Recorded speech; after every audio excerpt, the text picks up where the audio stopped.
Listo, chicos. Creo que comenzamos, ¿no? Son las 11:03, comenzamos con la semana número 4. Recordemos un poquito las semanas anteriores.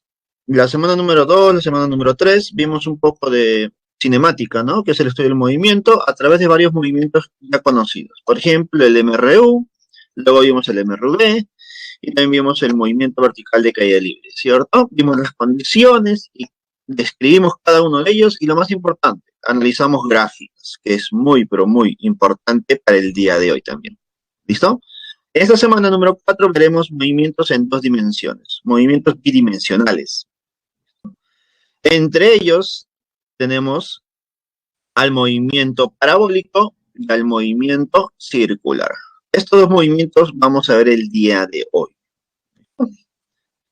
A ver, movimiento parabólico, creo que es conocido por muchos cómo se va a generar. Vamos a leer los puntos y vamos a analizar y describir un poquito más. Movimiento parabólico. Es un movimiento en dos dimensiones, pues, eje X y eje Y, compuesto de un MRU en el eje X y un MRV en el eje Y. A ver, me están diciendo que aparte de ser de dos dimensiones, se puede considerar como un movimiento compuesto. ¿Por qué? Porque está compuesto de dos movimientos en sí, un MRU en el eje X y un MRV en el eje Y. Ahora, ¿por qué se hace esto? Al ser una trayectoria parabólica, el análisis en esa trayectoria es compleja, es tediosa. ¿Listo? Analizarlo de forma directa puede ser tedioso, a menos que tú conozcas los procesos de derivadas e integrales. De otra manera, también, para analizarlo todo de un solo golpe, se podría decir. Pero como no es el caso, lo que nosotros vamos a hacer es separar ese movimiento en dos. Un movimiento en el eje horizontal y un movimiento en el eje vertical. Luego me dicen, la trayectoria del objeto es una parábola siempre que el movimiento se realice cerca de la superficie terrestre y se desprecie la resistencia del aire. Creo que ese segundo punto ya lo has manejado la semana pasada. ¿Te acuerdas que para el movimiento vertical de caída libre, las condiciones eran que el movimiento sea cerca de la superficie? ¿Por qué, profesor? Porque al estar cerca de la superficie, la superficie viene a ser plana aproximadamente. Al estar cerca de la superficie, el valor de la aceleración de la gravedad se mantiene constante y no varía su valor, ¿cierto? Además, debemos despreciar toda resistencia de aire, toda fuerza externa, toda fuerza exterior que pueda generar un cambio en el movimiento. La única fuerza que se puede considerar o debemos considerar sería la fuerza de ¿quién? A ver, escríbame, ¿qué fuerza solamente se debe considerar? ¿Alguien por ahí? ¿Algún valiente? Excelente, la fuerza de la gravedad. Conocida también como, ¿cómo se conocía a la fuerza de la gravedad? ¿Cómo se le conocía a la fuerza de la gravedad? Vamos a ver. ¿Peso? Sí, muy bien, Jefferson, sí. No, aceleración no, chicos. Recuerda que la fuerza de la gravedad, también se le conoce como el peso que tiene el cuerpo. Y más adelante vamos a ver que ese peso o fuerza de la gravedad es una fuerza de atracción entre dos cuerpos. Pero eso ya más adelante. Por ahora, tener en cuenta que solamente debo considerar que está cerca de la superficie y que la única fuerza que actúa es el peso. ¿Listo? Por ese motivo, tenemos lo siguiente. Mira, si yo analizo el movimiento parabólico, está muy clara, me parece, ¿sí? O será porque me he maquillado, no creo. Un poco, es que he cambiado de lugar, he cambiado de set de grabación, se podría decir. Pero parece que la iluminación, al ser una iluminación blanca y al tener la cortina clara atrás, hace un reflejo y eso genera un poco de brillo. Y aparte por la misma pantalla, porque ya no estoy en una pantalla, una PC, una CPU, un monitor de CPU, sino estoy en un monitor de una laptop. Y parece que eso genera que se ilumine un poco más. Pero recuerda que no tienes que ver mi rostro, debes ver el contenido de las diapositivas. ¿Listo? A ver. Entonces todo bien, no hay problema. La idea es que se vean las diapositivas. ¿Hay problemas con las diapositivas? ¿Todo conforme? Listo, chévere. Gracias, igualmente. Igual tendré en cuenta los comentarios acerca de lo blanco que se ve. Me iré este fin de semana un poco a broncearme tal vez al sol para que sea un poco más oscuro. ¿Qué les parece? Listo, chicos, continuamos. Recuerden, es sábado. Un poco de humor no nos haría mal para toda esta situación. Imposible salir los domingos. No se salen los domingos. No se salen los domingos, chicos. ¿Listo? Ni los demás días tampoco. Entonces, continuamos, chicos, continuamos. No desviemos un poco del tema.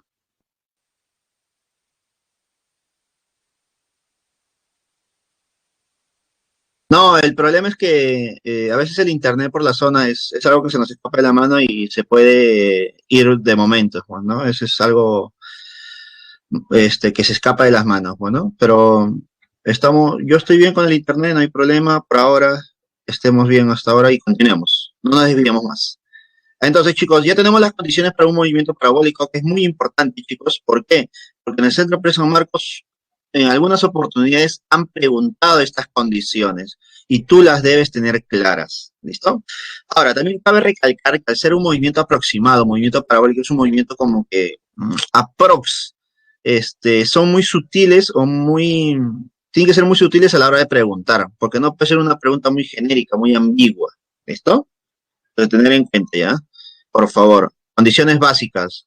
Para que se pueda considerar un movimiento parabólico, no se debe generar ninguna fuerza externa. La única fuerza que actúa es el peso o fuerza de la gravedad, ¿cierto? Ahora, generándose eso, analizaremos el movimiento parabólico como un proyectil lanzado o un ángulo de inclinación teta. Observas ahí el ángulo. Ahí está el ángulo, mira, el ángulo de observación teta. Y debido a ese ángulo, la velocidad inicial que nosotros tenemos, que es v sub 0, esta velocidad de aquí, lo voy a separar en dos. Voy a descomponerlo. Profe, ¿por qué se puede descomponer? Porque la velocidad es un vector. Eso debes recordar tú de la primera semana, de clase número 1. Descompongo la velocidad en dos valores, valor horizontal y valor vertical. Tú ya sabes, eso ya te enseñé. El valor que está más cerca al ángulo le corresponde el coseno. Ah, profe, entonces usted me está diciendo aquí, este valor es b sub 0 coseno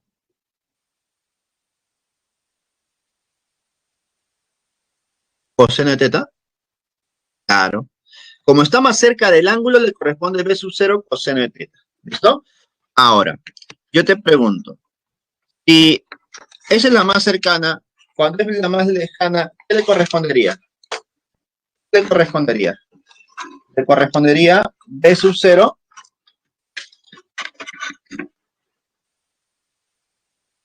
Para un ratito. Voy a conectar un mouse para hacerlo mejor. Entonces, si es la más lejana, le correspondería b sub 0 seno de teta, ¿cierto? Le correspondería b sub 0 seno de teta.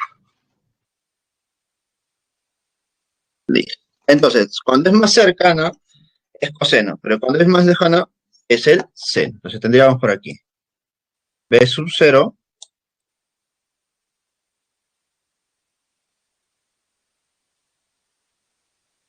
seno de teta. Ahí está. Entonces, tener claro eso, por favor. ¿Ustedes saben por qué?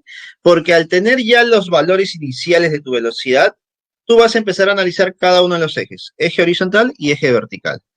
En el eje horizontal notarás que esa velocidad b sub 0 coseno, en la horizontal no va a cambiar, no se va a modificar. ¿Por qué, profesor? Porque en la horizontal no existe ningún valor que genere el cambio. No existe ninguna fuerza, si vamos a hablar de fuerza, no existe ninguna fuerza, no existe una aceleración que genere el cambio en la horizontal. Por lo tanto, estamos diciendo que este valor horizontal, este de acá horizontal, no va a cambiar. Eso significa que el valor horizontal es constante. Y al ser constante el valor de la velocidad, dime, ¿de qué movimiento estamos hablando? Efectivamente. ¿Listo? Ahora, si yo voy a analizar el valor vertical, b sub 0 seno de teta, notaremos algo, que esta velocidad inicial, b sub 0 seno de teta, está dirigido hacia arriba.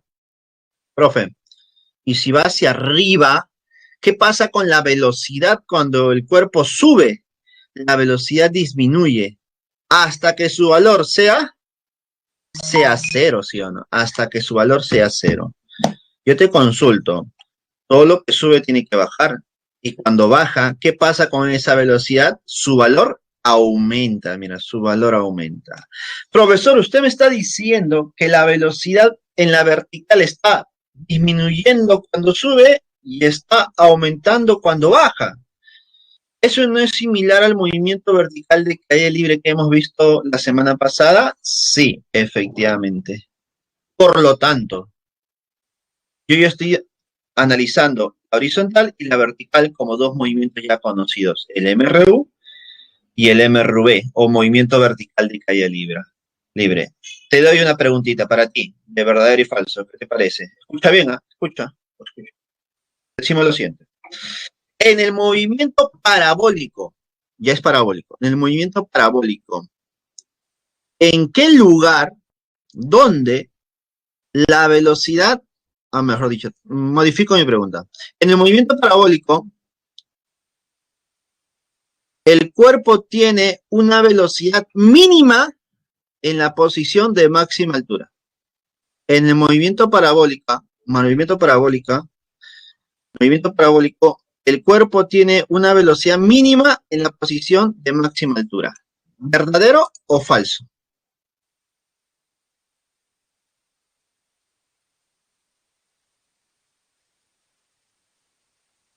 ¿Listo? Verdadero, verdadero. En la posición de máxima altura su velocidad es mínima. Excelente, bien, verdadero, verdadero. Una consultita, analiza. Eh, ¿En algún lugar del movimiento parabólico su velocidad será nula?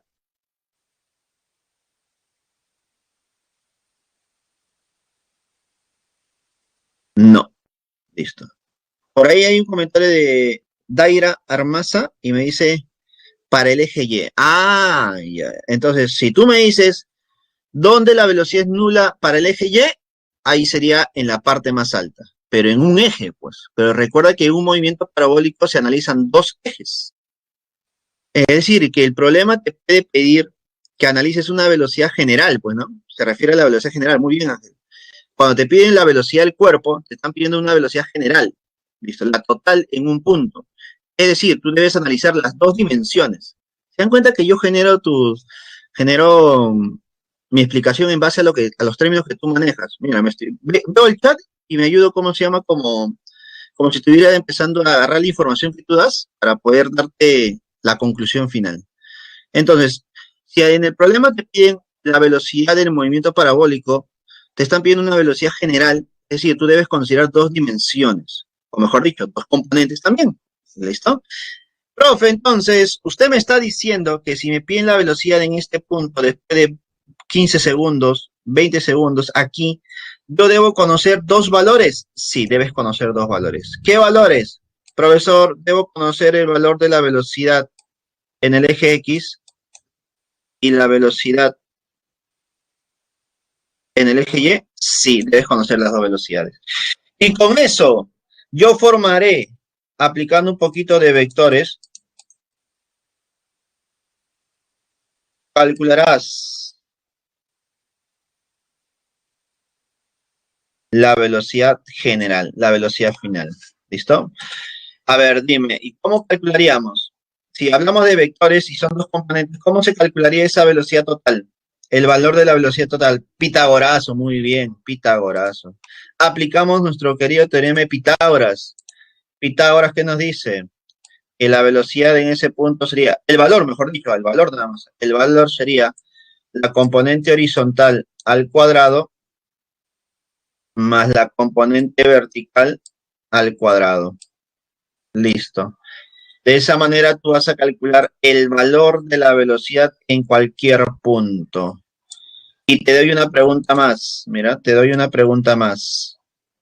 Te pueden pedir la velocidad en ese punto y también te pueden pedir el ángulo de esa velocidad, ¿no? Entonces, ahí te deben ser específicos. Muchas veces en la red te piden el ángulo respecto al horizontal.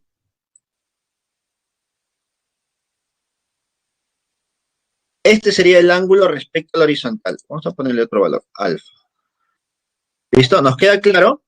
que el problema tiene que ser específico. Te piden el ángulo respecto al horizontal, tú puedes dar el ángulo alfa. Obviamente que también hay un ángulo respecto a la vertical, ¿sí o no?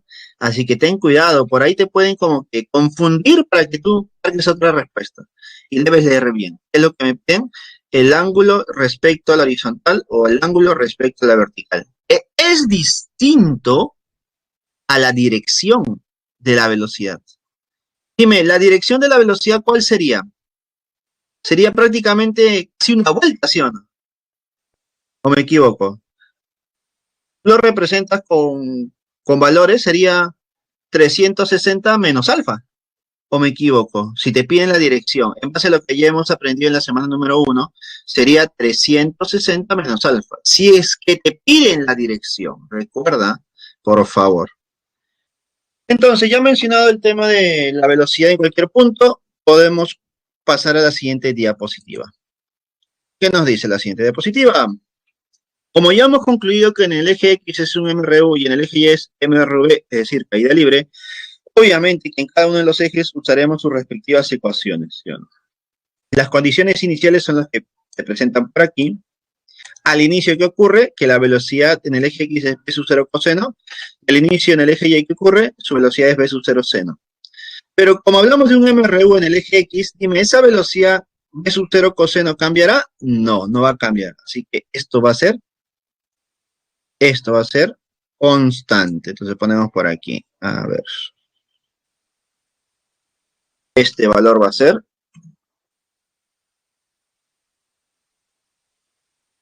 constante. El valor no cambia, es constante. Al ser constante se generan las ecuaciones del MRU, tal como lo vemos en la pantalla. Bueno, estas son las ecuaciones del MRU. Ahí está. ¿No? Donde lo único que debo encontrar yo es la posición final. La posición final en el eje X es igual a la posición inicial en el eje X más velocidad inicial en el eje X, que es la velocidad en el eje X realmente, multiplicado por el tiempo. Es la única ecuación. Y cuando hablamos de movimiento vertical, tenemos estas dos ecuaciones de aquí, ¿no? Donde podemos calcular la velocidad final en el eje Y y la posición final en el eje Y, ¿no? Algunas observaciones adicionales. Si te das cuenta, en el eje Y tenemos dos ecuaciones, pero recuerda que hay una tercera, que es la que está por aquí, es la relación de velocidades al cuadrado. ¿Listo? Eso también se puede usar, ¿no? Lo podemos usar. El segundo punto es la velocidad total de un proyectil, la magnitud de la velocidad de un proyectil en cualquier punto de la trayectoria, ya lo hemos visto. Luego hablamos de la altura máxima. ¿Te acuerdas que la semana pasada había un problema donde te pedían altura máxima? ¿Cierto? ¿Te acuerdas que te dije que había dos maneras de resolverlo? Aquí hay otra forma también, pero siempre y cuando sea parabólico. Si te das cuenta, aquí se agrega el factor seno al cuadrado. Si tú le quitas el seno al cuadrado, le quitas esto, estaríamos con la altura máxima para un movimiento vertical de caída libre. V sub 0 al cuadrado entre 2 veces g. ¿Te acuerdas? Velocidad de lanzamiento al cuadrado entre 2 veces g. Pero como estamos en parabólico, tenemos el factor seno de teta. Sería el factor que genera el valor vertical, ¿sí o no? Recuerda que debido al ángulo se genera ese valor vertical. ¿Listo? Entonces ahí tenemos la ecuación. La formulita para calcular de forma directa. Es importante esto, chicos. Ya ha venido antes. Y lo más probable es que la usemos, tal vez. Punto 4. Como hay una altura máxima, también hay un alcance máximo. ¿Qué es el alcance máximo? Alcance horizontal máximo es el alcance en el eje X que puede llegar a lo máximo posible. Pero, cuidadito, por favor. Esta formulita, esta ecuación solamente se usa para este tipo de movimientos. Mira. Cuando tú lanzas un proyectil y el proyectil genera una parábola completa. ¿Qué significa eso? Cuando yo analizo en el mismo nivel de lanzamiento, lanzas de un nivel y regresa al mismo nivel. No al mismo punto, sino al mismo nivel. Listo, a la misma altura, se podría decir. Entonces, cuando yo tengo una parábola completa como esta, a esta altura que tenemos por aquí, altura central, se le considera altura máxima. Y a esta distancia de punto inicial con punto final se le conoce como alcance horizontal máximo. ¿Listo? A eso me refiero. Ten cuidado. Profesor, ¿y si fuera el movimiento de esta manera, podré usar estas ecuaciones? No, no se puede usar estas ecuaciones. ¿Listo? Cuidado, por favor. Cuando tengo este tipo de gráficas, no se puede usar esta ecuación. Solamente cuando la parábola es completa, por favor, ¿ya? Y el último punto es el tiempo de vuelo del proyectil. Creo que ese es directo, bueno, se aplica directo, por favor. ¿Te das cuenta? Tú le quitas el seno y le quitas el 2. ¿Qué nos quedaría? Velocidad entre la gravedad. Si estuviéramos en el movimiento vertical de caída libre, ¿te acuerdas que el tiempo de subida se calculaba solamente dividiendo la velocidad entre la gravedad, sí o no? Entre 10 nada más. Si lo multiplico por 2, ¿qué tendríamos? Subida y bajada, tiempo de vuelo total. Profe, pero estamos en parabólico. Y como estás en parabólico, se le agrega el factor seno de teta. ¿Te das cuenta que todo tiene relación? Todo se relaciona. Todo está sincronizado, chicos. Así que ya tenemos las ecuaciones que tú puedes usar en cualquier momento en base a la pregunta que te haga en los problemas. Siguiente diapositiva. Ya hemos terminado entonces. Ya, disculpa, Jim, no te había leído. Me mencionas acerca de la segunda gráfica, es decir, cuando el movimiento es incompleto. ¿Cierto?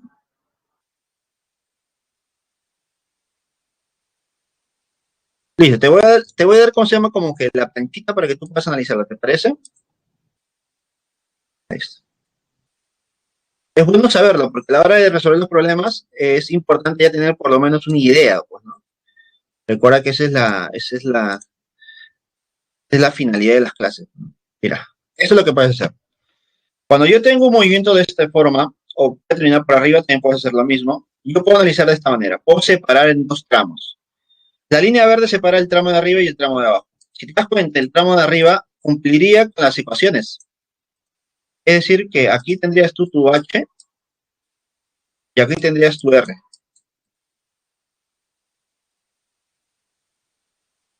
¿Sí o no?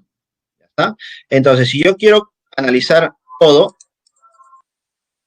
tendría que calcular este H adicional y esta distancia adicional. ¿Listo? Es decir, que aquí ya habrían dos problemas. Un problema para que tú puedas analizar con las ecuaciones directas y otro problema donde tú tendrías que analizar con las longitudes finales. ¿Listo? Eso sería una manera. ¿Listo? Ahora, si no quiero hacer eso, lo que tú puedes hacer es analizar las ecuaciones para todo el movimiento. ¿Listo? Para todo el movimiento. Esa sería la solución para nuestros problemas. ¿Listo, Jim? Espero que nos toque algún problema similar para que nos pueda ayudar a entender un poco más ese análisis. No te preocupes.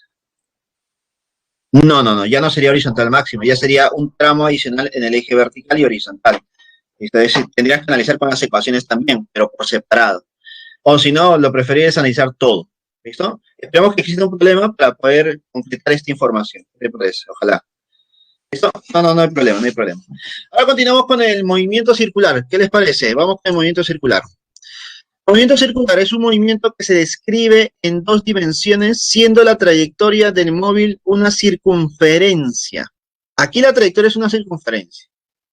Aquí el movimiento es circular porque la trayectoria es una circunferencia y algo más, chicos. Cuando analizamos movimiento circular, no se usa X y Y. No se usa. Porque si nosotros usamos X y Y, se hace más complicado. En algunos movimientos es más sencillo con X y Y, pero en otros movimientos como el circular se hace más complejo, más tedioso. ¿Listo? Por eso en este sistema se usa, ¿cómo lo puedo llamar para que no te confundas tanto? Se usa el sistema polar. ¿Listo? Las coordenadas polares. Usamos un sistema de coordenadas polares, que es un poco más complejo de analizar, pero acá lo simplificamos de alguna manera. Cuando hablamos de polar, usamos dos valores. Usamos radio y usamos ángulos. ¿Listo? Nada más. Por ese motivo, nosotros en el movimiento circular analizamos el ángulo que se ha desplazado el cuerpo, generándose así el desplazamiento angular.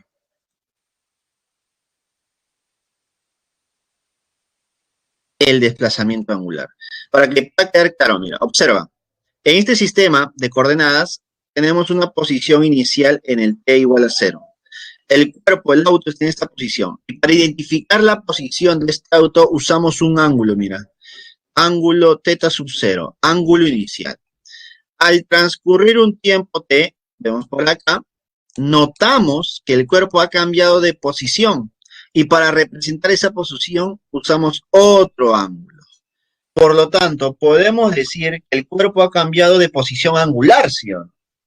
Al generarse un cambio en la posición angular, se genera un desplazamiento angular. Ese desplazamiento angular se representa con esta formulita acá, con esta representación. Variación angular es igual a ángulo final menos ángulo inicial. Entonces, de esta manera ya tenemos un desplazamiento angular. Y siempre que yo tenga un desplazamiento angular, esto va a generar una velocidad.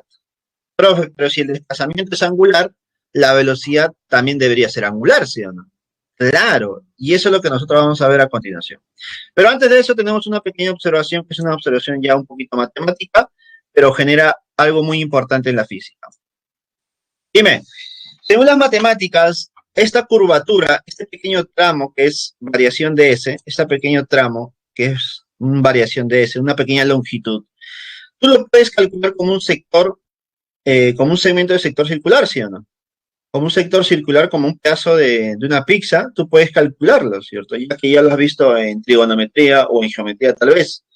Entonces, esa longitud de este arco circular se calcula multiplicando el radio por el ángulo central, ¿sí o no? Eso tú ya lo has visto. Ahora, solamente que ahora yo le pongo como una variación de S. ¿Por qué variación de S? Porque representa para mí una variación de superficie o de longitud. Una variación de longitud normalmente se coloca ahí. Una variación de S es como una variación de longitud. ¿Ya está? Profe, es decir que yo tengo la longitud aquí. En este tramo yo tengo la longitud. ¿Y eso qué me permite calcular? Mira, observa, mira, porque puede ser una pregunta. O muchas veces yo te he repetido. Se puede generar, vamos a ponerlo más grande para que quede claro.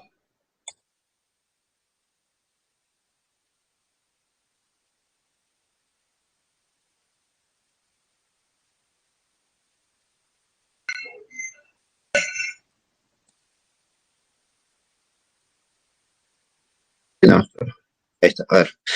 Te pueden pedir la rapidez media. Te pueden pedir la rapidez media. ¿Te acuerdas de la rapidez media? ¿Cómo se calculaba la rapidez media? ¿Te acuerdas? ¿Alguien se acuerda cómo se calculaba la rapidez media? ¿Alguien se acuerda cómo se calculaba la rapidez media?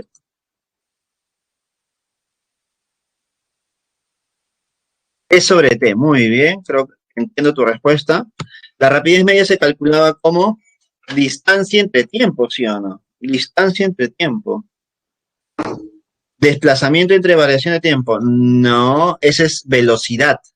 Jefferson, eso es velocidad. Desplazamiento es un vector. Recorrido entre tiempo, debo suponer, Juan Matos. Ah, ok, no hay problema. Entonces nos queda claro que la rapidez media,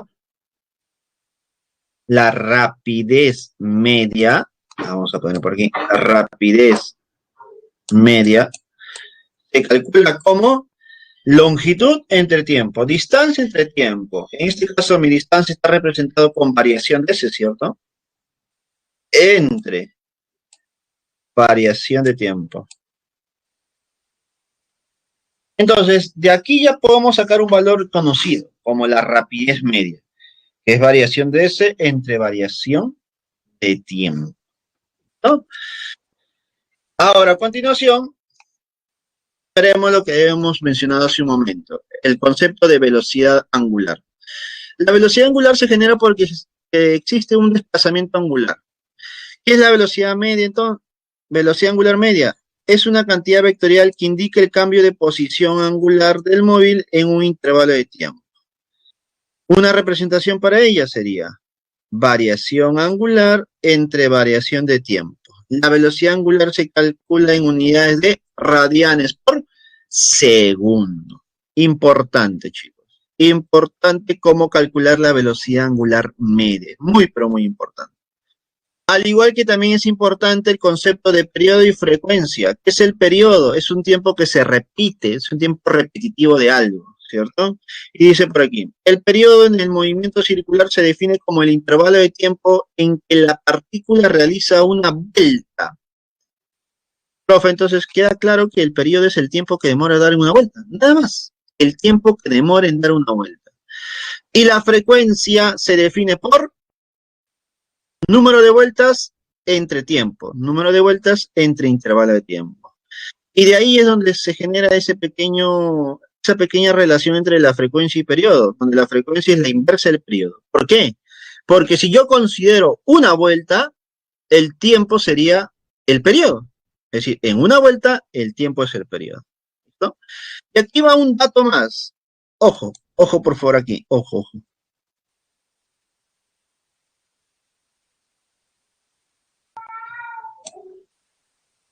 Ojo. Dime. ¿En alguna oportunidad tú has visto esta información? Vamos a poner por aquí. 120 RPM. ¿La has visto o no la has visto? ¿Te has cruzado con esos problemas donde aparece esta información? Lo suelen colocar en los exámenes de admisión, si no me equivoco. Yo he tenido oportunidad y está en los exámenes de admisión con mucha frecuencia. Mucha frecuencia, mira. Claro, el RPM no significa red privada, una red privada, no significa eso, ¿eh? Significa revoluciones por minuto, clásico, ¿cierto? Ahí está, excelente. Lo que nos dicen por ahí los compañeros es que ya están analizando, ya están operando prácticamente. Profe, cuando me dan esta información de 120 revoluciones por minuto, ¿qué significa esto? Significa que le están dando la frecuencia. ¿Cómo así, profesor? A ver, aquí mira. ¿Qué me están diciendo? Que da 120 revoluciones. ¿Qué significa revoluciones? Significa vueltas. Ah, profe, entonces me están diciendo que el cuerpo está dando 120 vueltas. Sí, 120 vueltas. ¿En cuánto tiempo?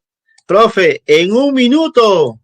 En un minuto. Pero dime, ¿tú trabajas en minutos? No, profesor. Yo trabajo en segundos. Ah, profe, si es un minuto, efectivamente, chicos, sería 60 segundos. Obviamente en segundos, chicos, ¿ya? Dime, ¿cuánto me quedaría esto? Me quedaría 2. Profe, ¿2 qué? 2 inversa de segundos. 2 segundos a la menos 1. 2 hertz. ¿Te das cuenta? Eso es lo que se genera, chicos. Entonces, siempre que tengas esta información de 120 revoluciones por minuto, 120 revoluciones por segundo, 120 revoluciones por hora, tú ya tienes un dato importante, que es la frecuencia. ¿Listo, chicos? Y si tú conoces la frecuencia, conoces el periodo. Excelente. Eso es lo que quería acotar, porque no quiero que a la hora del examen te sorprenda con esta información. ¿Listo, chicos? ¿Qué más tenemos por aquí? Vamos de frente. En el movimiento circular se generan dos tipos de movimientos. Uno cuando la velocidad se mantiene constante y uno cuando la velocidad empieza a variar. Cuando se mantiene constante hablamos del movimiento circular uniforme conocido como MCU. Características. Se caracteriza por el hecho de que la partícula realiza desplazamientos angulares en intervalo de tiempos iguales. Muy parecida al MR1.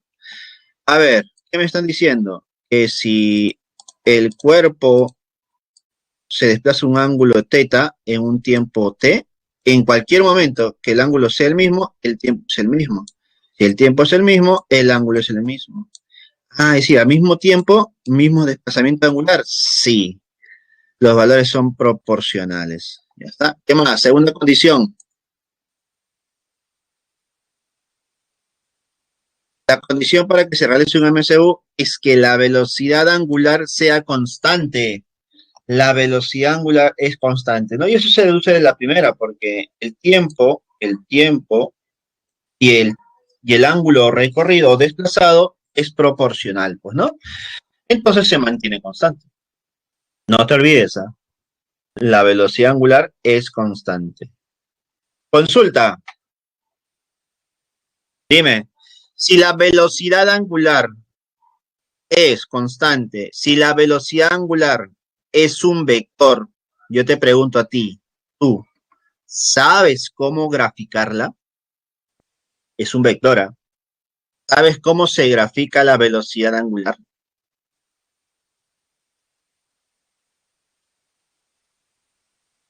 Parece que no sabe. Debo suponer que el silencio, tu silencio, asevera mi pregunta, ¿no? No sabes, creo.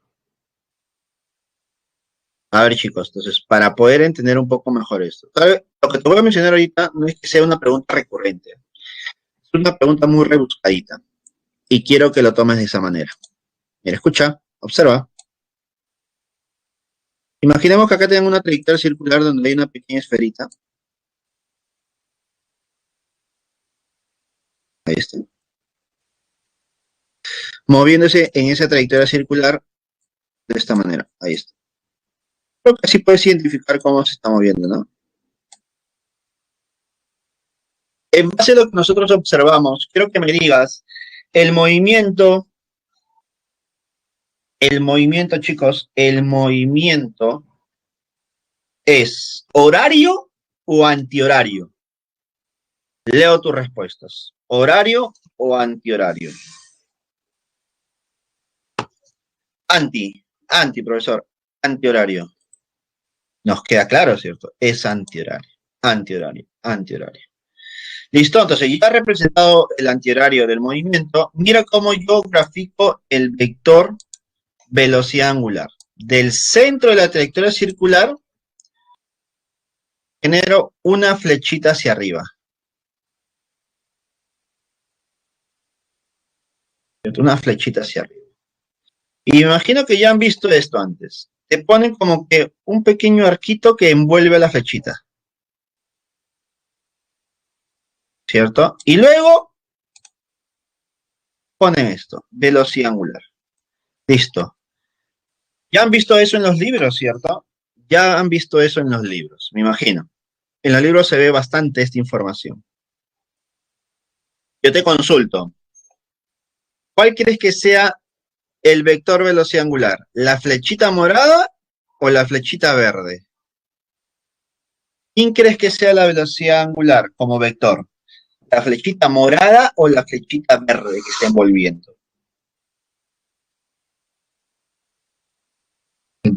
Verde, morada, verde. Uy, está dividida.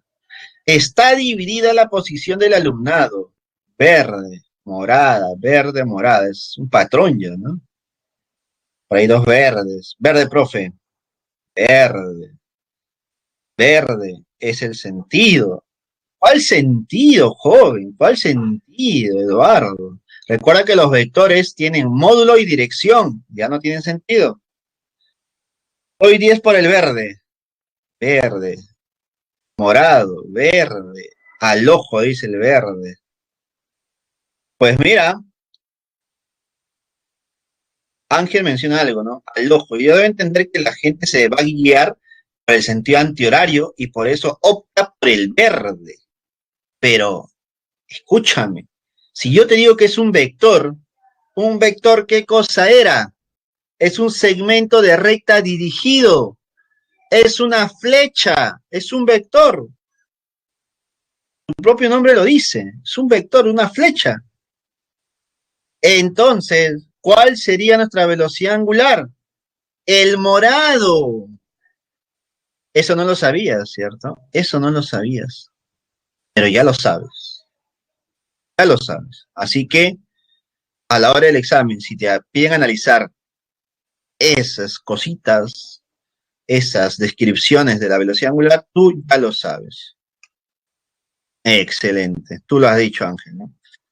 Debes confiar en ti mismo.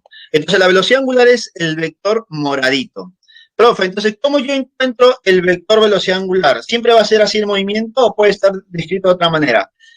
Espera, una manera práctica.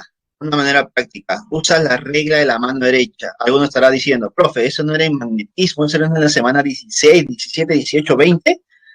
No, acá también se usa la regla de la mano derecha. Y también vamos a ver que en la semana de movimiento en el tema de torque o de palancas, también se usa la regla de mano derecha. Observa, por favor, a la mano derecha. O pistolita, pero ese es para movimiento parabólico. Movimiento, disculpa, para magnetismo todavía. Por ahora, ten en cuenta esto, mira. Mano derecha. Bueno, para ustedes es como que una mano izquierda, ¿no? Pero igual, se cumple lo mismo. Quiero que anotes lo siguiente. Mira la cámara. Date cuenta que mis dedos es como si fueran las líneas verdes, la flecha verde. Y esa flecha verde, con tu dedo tú debes seguirla, envolviendo, dándome cómo se mueve la esferita. La esferita, profesor, se está moviendo en sentido antihorario. Tú sigues el mismo sentido. Antihorario. Antihorario. Tú sigues tus deditos. Y luego el dedito gordito indica el lugar hacia donde apunta la velocidad angular.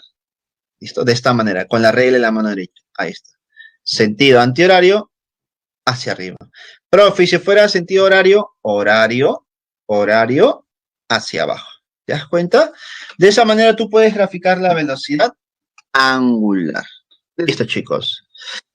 Luego, una manera práctica de encontrar la velocidad angular también para un MSU es, la velocidad angular es igual a 2pi entre el periodo, otra más, 2pi por la frecuencia. También lo puedes calcular como 2pi por la frecuencia. No te olvides, dos formas distintas de encontrarla. Continuando a ver. Ecuaciones para el MCU. Mira, estas son las ecuaciones generales. Las ecuaciones generales. Disculpa, la primera es la ecuación general, donde tú analizas en un intervalo de tiempo. ¿Listo? Pero ya hemos dicho que a veces los intervalos de tiempo se pueden reducir con el simplemente tiempo transcurrido, tiempo t, como tenemos por aquí. ¿Listo? Ahora, si la posición angular es la inicial, el ángulo inicial es 0, entonces nos quedaría esta representación, donde tú podrías calcular el ángulo recorrido. El ángulo recorrido es igual a velocidad angular por el tiempo. ¿Listo? Gráfica del MCU. Las únicas gráficas que tenemos son estas dos. Posición angular, que viene a ser generado por esta ecuación. La ecuación que la genera es ángulo final es igual a ángulo inicial más velocidad angular inicial por el tiempo. Notarás que esta ecuación es de primer grado, por lo tanto la gráfica que se genera es una recta. Recuerda que esa recta se intersecta en un punto con el eje vertical, que viene a ser la posición inicial. Luego, esta recta tiene un ángulo de inclinación. Recuerda que con la tangente de este ángulo, nosotros calculábamos el valor de la velocidad angular. Calculábamos el valor de la velocidad angular. Y el signo dependía de la inclinación. Bueno, si estaba de esta manera era positivo, si estaba de esta forma era negativo. Es muy importante para representarlas en la ecuación misma. Y la segunda gráfica es la gráfica de la velocidad. Pero yo te pregunto, ¿la velocidad angular cómo debe ser? Debe ser constante. Al ser constante, la velocidad angular, la recta que se genera es horizontal. Profe, ¿qué más? Si yo analizo en un tiempo t, notaremos lo siguiente, que se formará un rectángulo. Por lo tanto, tú debes calcular el área de ese rectángulo. Y el área de ese rectángulo representará para nosotros la variación angular, el desplazamiento angular. Y eso a su vez será igual a velocidad angular por el tiempo transcurrido. ¿Listo, chicos? Eso viene a ser respecto al MCU. Siempre y cuando su velocidad angular no cambia. Otros conceptos también adicionales para el MCU es el concepto de velocidad. Velocidad tangencial o velocidad lineal. A ver, Jefferson. A ver. Tómale un selfie a esa imagen, por favor. Listo, excelente. Entonces, ahora tenemos la velocidad tangencial. La velocidad tangencial es la velocidad que ocurre en la tangente de la trayectoria, prácticamente. ¿No? Date cuenta que aquí en la parte inferior tenemos la rapidez tangencial, es decir, solamente magnitud. En la parte inferior tenemos la magnitud. Listo. Magnitud.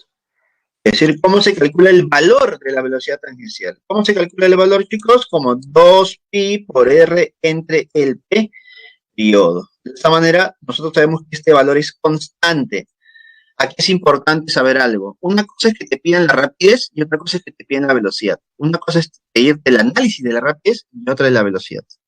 La rapidez no cambia su valor. El valor nunca va a cambiar.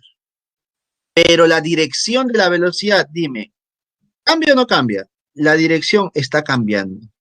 Por lo tanto, si en una pregunta te dicen lo siguiente, veo tus respuestas.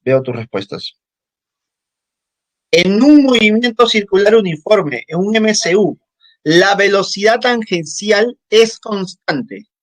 En un MCU, la velocidad tangencial es constante. ¿Verdadero o falso? Leo tus respuestas. Observo tus respuestas. Falso, dice Miguel. A ver, ¿quién más lo sigue? En un movimiento circular uniforme, la velocidad tangencial es constante. ¿Verdadero o falso? Falso, Jefferson. Falso. Falso, dice. Nayeli dice verdadero, dando la contra, Nayeli. Tatiana dice falso. Ahí va la respuesta. Es falso. Excelente, falso. Porque recuerda, si me piden velocidad, yo debo analizar magnitud y dirección. La magnitud es constante, pero la dirección cambia. La dirección cambia. ¿Viste, chicos? La dirección va a cambiar. Entonces, ten cuidado al analizar, por favor, ese tipo de preguntas. Una cosa es la magnitud y otra cosa es la dirección. La dirección siempre cambia. Por lo tanto, la velocidad tangencial es variable porque cambia su dirección. Pero la magnitud no cambia. Es decir, esta rapidez tangencial, ¿cómo es? La rapidez debe ser constante. La rapidez debe ser constante. ¿Listo, chicos? Continuemos, a ver. Aquí tenemos una relación más, que creo que se deduce de lo que ya hemos visto. Relación general entre la rapidez tangencial y la rapidez angular. Listo, ya está. Esta es la relación entre ambas rapideces. Pero esto solamente tú lo puedes analizar en un punto determinado. Si es un MCU, es para todo el movimiento. Pero si es cualquier otro movimiento, como el MSV que vamos a ver a continuación, es para un punto nada más, para un punto. Y eso lo vamos a ver más adelante. Ahora, ya vimos el MCU donde la velocidad angular es constante, no cambia. Pero, ¿qué pasaría si cambia esta velocidad? Entonces, si cambia la velocidad es porque existe una aceleración. Como es velocidad angular, existirá una aceleración angular. ¿Listo? Esta aceleración angular se representa con un alfa y también es una cantidad vectorial.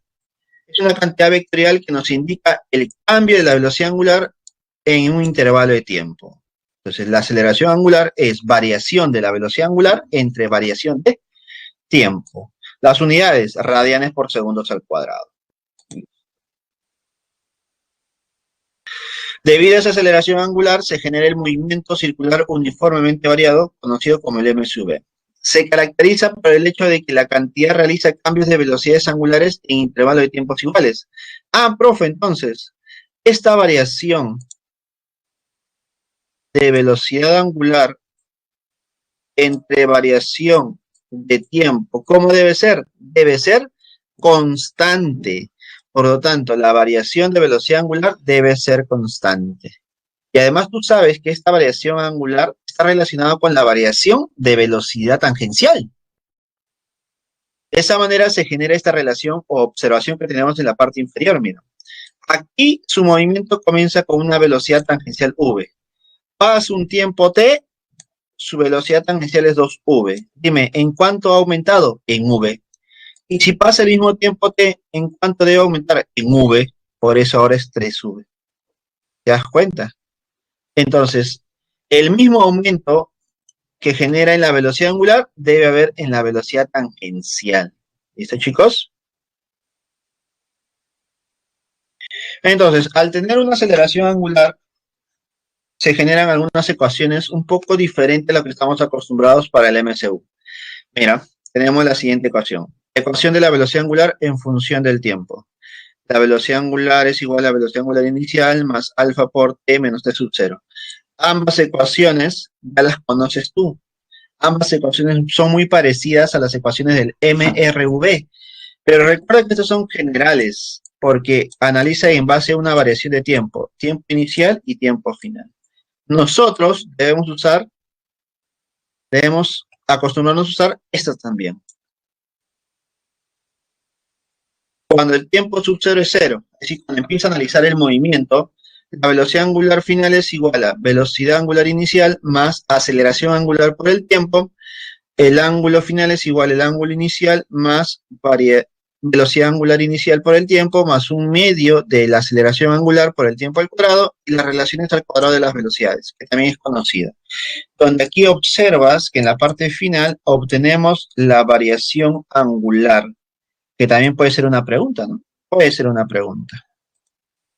Y lo más importante de estas ecuaciones son las gráficas. Y aquí debes recordar lo siguiente. Profe, ¿son dos gráficas? Sí, pero recuerda que tú vas a analizar solamente una.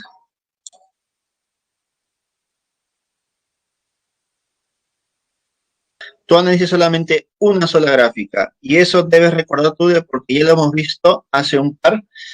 Bueno, la semana pasada ya hemos visto, si no me equivoco, este tipo de gráficas.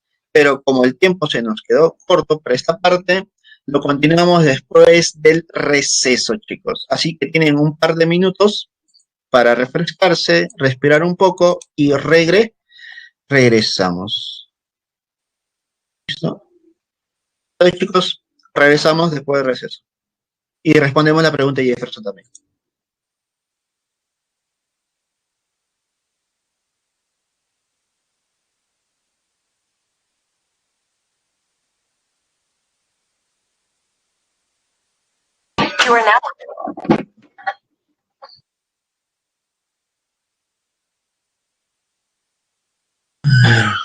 Bien, chicos, continuemos.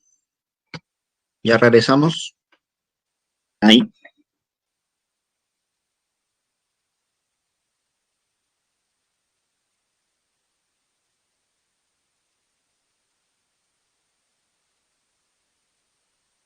Bien, chicos, continuamos.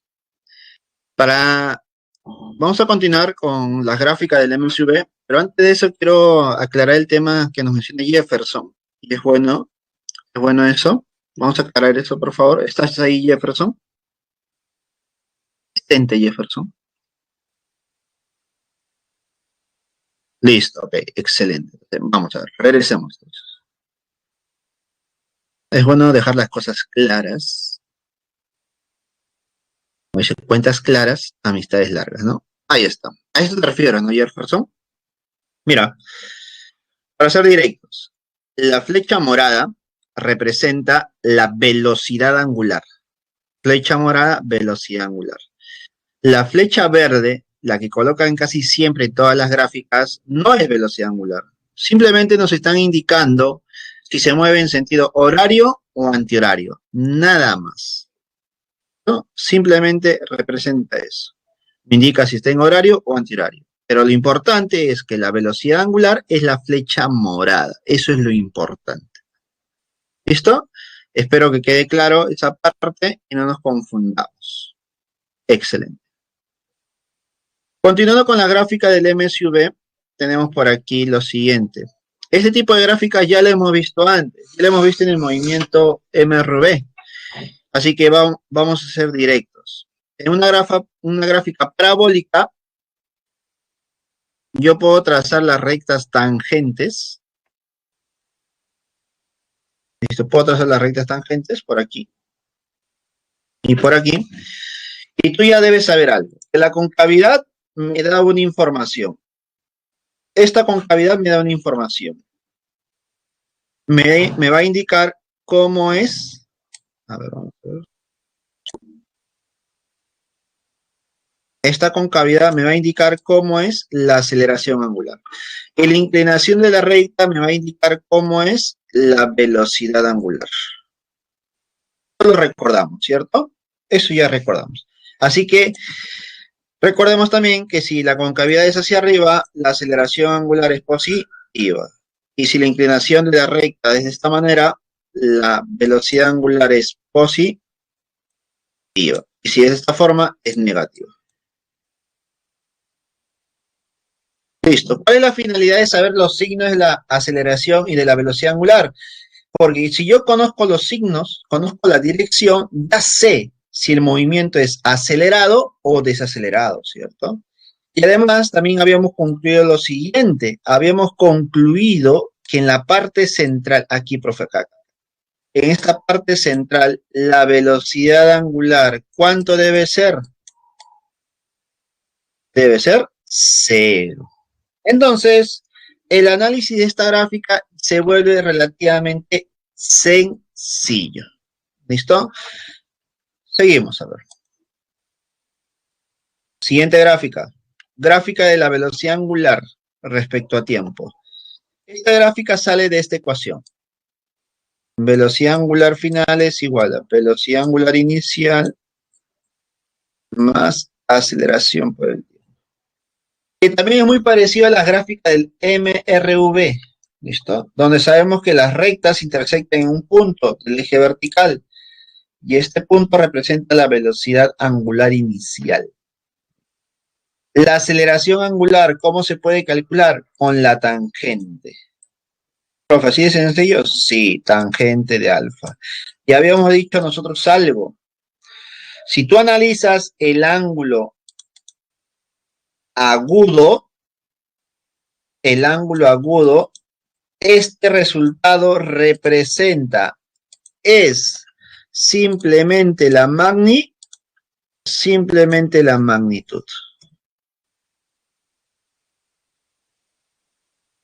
¿Listo? Si tú analizas solamente el ángulo agudo, es decir, este ángulo de aquí, vamos a ponerlo.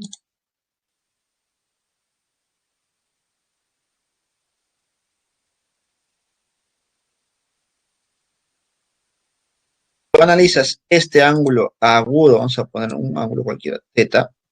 Si tú analizas el ángulo agudo, el resultado que tú obtienes simplemente es la magnitud. Profe, ¿pero qué le falta para hacer la aceleración angular como vector? Le falta el signo, pues, joven. Le falta el signo, positivo por aquí y negativo si es de esta manera. ¿Listo? No te olvides, por favor, de eso. ¿Qué más? A ver, ¿qué más recordamos? Recuerda que el área representa el desplazamiento angular. Y la velocidad angular media es la semisuma de velocidades entre dos. Es decir, que esta gráfica ya ha sido analizada antes, así que no va a ser muy complicada. Continuamos a ver. Gráfica del MSV, aceleración angular respecto al tiempo. Profe, sencillo, ¿cierto? Dime, ¿cómo es la aceleración angular? Constante. ¿Cómo es la aceleración angular?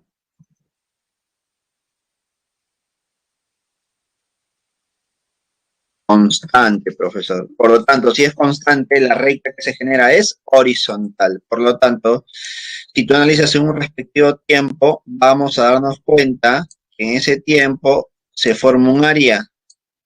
El área sombreada que representa variación de velocidad angular. El área sombreada representa la variación de velocidad angular. ¿Listo? Nada más. Y para terminar, chicos, aceleración centrípeta y aceleración tangencial. Dice lo siguiente. En lo general, todo cuerpo que describe una trayectoria curva experimenta una aceleración dirigida hacia su centro. llamada aceleración centrípeta, y una aceleración paralela a la velocidad tangencial, llamada aceleración tangencial. Es decir, el problema me está diciendo, mejor dicho, esta diapositiva me dice que todo cuerpo en una trayectoria curvilínea, ya sea circular o ya sea parabólica, tiene dos valores de aceleración. Una aceleración llamada centrípeta y una aceleración llamada tangencial. La centrípeta se dirige hacia el centro y la tangencial es tangente a la trayectoria. Ahora, ¿cómo se calcula cada una de ellas? La aceleración centrípeta, o mejor dicho, la magnitud nada más, se calcula de esta forma. Dividiendo la rapidez tangencial al cuadrado entre el radio de giro. Otra forma, multiplicando la rapidez angular al cuadrado por el radio de giro. Dos maneras distintas de encontrar la aceleración centrípeta. Y también puedo calcular la magnitud de la aceleración tangencial como aceleración angular por el radio. Aquí es magnitudes nada más. No te olvides que todo es magnitudes, solamente el valor. Conociendo esos dos resultados o dos valores, ya puedo calcular la aceleración total, la aceleración resultante que tiene el cuerpo en cierta posición. Y debo recordar algo, las aceleraciones son vectores, por lo tanto, tienen dirección. Date cuenta algo, la dirección, por ejemplo, si yo analizo por aquí a un móvil, la dirección de la aceleración cambia. La centrípeta apuntará por aquí. Profe, ¿apunta hacia el centro? Sí, pero dime, la que está en el auto apunta casi hacia abajo y la que está en la esferita apunta hacia arriba. Su dirección ha cambiado, ¿cierto? Voy a ponerlo con otro color para que se note. Ahí está. Profe, si la dirección cambia, entonces el vector está cambiando. Sí, el vector cambia. Y por acá será la aceleración tangencial. Entonces, por favor, tengan cuidado porque ya ha venido repetitivamente en exámenes de admisión, no, disculpa, en exámenes de la pre, acerca de la dirección o los conceptos de aceleración centrípeta y aceleración tangencial. Si te piden analizar aceleraciones, recuerda, es magnitud y dirección. Si te piden analizar solamente magnitudes, te basas en esta información. ¿Te das cuenta? Entonces, quede claro, por favor. Revisen preguntas de exámenes de la pre y te vas a dar cuenta que en el primer examen, revisen primero los exámenes de la pre anteriores, hace 2 años, vas a cruzar con ese tipo de preguntas. De ¿cómo es la aceleración, la magnitud de la aceleración? Y ahí está el truquito de las respuestas, debes darte cuenta. Listo, chicos, con eso hemos terminado la teoría. Ahora sí vayamos de frente a los problemas, a la práctica de esta semana. ¿Qué les parece? Así que comencemos. Estamos de regreso aquí con los problemas de la semana número 4. Problema número 1. A ver, dice lo siguiente. Un automóvil se desplaza sobre una superficie horizontal con una rapidez constante de 20 metros por segundo. Entonces, el auto se mueve con una rapidez constante de 20 metros por segundo, es decir, con MRU. En el instante en que se encuentra la distancia de 640 metros, esta distancia L de 640 de un mortero, un lanzamisiles, listo, lanzamisiles podemos decirlo, un cañón, ¿no? Cañón, dispara un proyectil de una rapidez de 100 metros por segundo, es decir, sale con una rapidez de 100 metros por segundo y un ángulo de elevación de 53 grados. Como muestra en la figura. ¿Qué distancia D recorre el automóvil? ¿Qué distancia D recorre el automóvil antes de ser impactado por el proyectil? Solución. Bien, los dos movimientos para el proyectil y para el auto son movimientos simultáneos, ¿no? Ocurre simultáneamente. No es que te dicen primero se mueve el auto y luego se lanza el proyectil. No, ambos se mueven simultáneamente. Por lo tanto, el tiempo de vuelo para ambos debe ser el mismo. El tiempo de vuelo del proyectil y el tiempo de movimiento para el auto es el mismo. ¿Cómo se calcula el tiempo de vuelo? Con la formulita que ya hemos visto en la teoría. El tiempo de vuelo es igual a 2 veces la rapidez inicial por el seno del ángulo de tiro. Ángulo de tiro. También se puede analizar con el alcance horizontal máximo. También se puede hacer, mira. También puedes llegar, pero ahí tendrías que usar otras relaciones, darte cuenta qué es lo que te faltaría encontrar, ¿no?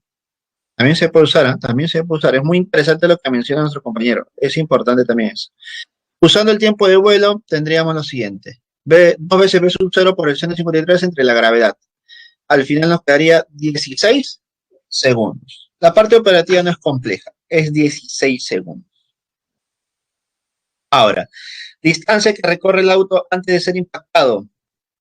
Por lo tanto, la distancia que recorre sería rapidez por el tiempo, que sería 20 de rapidez por el tiempo t. ¿Pero el tiempo, profesor, no es 16? Sí. Entonces, ¿cuánto sería todo? 320. 320. Lo que nos mencionó nuestro compañero Eduardo, lo podemos dejar, no, Jim, ¿no? Jim Uber, lo podemos dejar como una tareita para ustedes, ¿no? Calcular el alcance horizontal máximo del proyectil, que era muy parecido al tiempo de vuelo, ¿no? La fórmula era muy parecida, muy parecida. Si yo encuentro el alcance horizontal máximo, estaría encontrando L más D, la suma de L más D.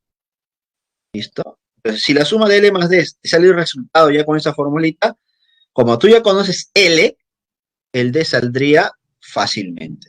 Y no, es otra manera. Te lo dejo para ti, para casa. Intenta resolverlo de esa manera. Aquí hay otro método. Ahora, recuerda que el segundo método que le estoy dejando para casa es cuando se conoce L, pues. Cuando se conoce L. ¿Qué pasaría si no se conoce? Con ángulo Jefferson. A ver, nos confundimos en algo. Cuando el movimiento es parabólico, como el que estamos viendo aquí, el alcance horizontal máximo se calcula con esa formulita, que depende del ángulo. Lo que tú me mencionas con el ángulo 45 es cuánto es el máximo alcance que se pueda tener. ¿Listo? Sin conocer el ángulo. Si yo no conozco el ángulo, ¿con qué ángulo yo genero el mayor alcance? ¿Con qué ángulo yo aseguro que llegue lo más lejos posible? ¿Con qué ángulo? Con 45. Con 45 llega lo más lejos posible. Pero si me dicen que el ángulo es 53, ¿cuánto es el alcance máximo que tienen con ese ángulo? Lo sacas con la fórmula. ¿Listo? Importante también diferenciarlo. Importante diferenciarlo porque ya han venido preguntas de verdadero y falso con ese tipo de análisis. ¿Ah? Si tenemos el tiempo para L y para D, las distancias serían también proporcionales. No necesariamente. No necesariamente. A ver, ya sé a qué te refieres. Ya sé a qué te refieres. Te refieres a que conozco el tramo que demora, mira, el tramo que demora en llegar al recorrer esa longitud L, ¿cierto? Para el movimiento parabólico. Y luego yo conozco el tiempo que demora de recorrer ese lapso de tiempo de distancia D adicional para el proyectil. Si fuera para el proyectil, sí, solamente en la horizontal. Como efectivamente tú lo mencionas, como es un MRU, se cumpliría eso solamente en la horizontal. Solamente en la horizontal. Pero es raro que te den esos datos. He visto problemas en otros libros un poquito más tediosos, un poquito más matemáticos, donde usan más como que los truquitos o usan casos particulares, porque ese es un caso particular. Pero es raro que te mencionen esa información. Pero sí se puede usar si es que tuviéramos un problema relacionado a esto, ¿no? ¿Listo? Así que tenemos ya variedad de soluciones. ¿Te das cuenta? Mira cómo se generan varios problemas y varias soluciones. Entonces, problema 1, 320. Seguimos. Problema 2. Un hombre lanza horizontalmente una bola de acero hacia un pozo BC. A ver, vamos a ver. Lanza un pozo BC. Una rapidez V sub 0 desde una altura h de 1 metro, tal como se muestra en la figura. El ancho del pozo es de 0,4. El ancho del pozo es 0,4.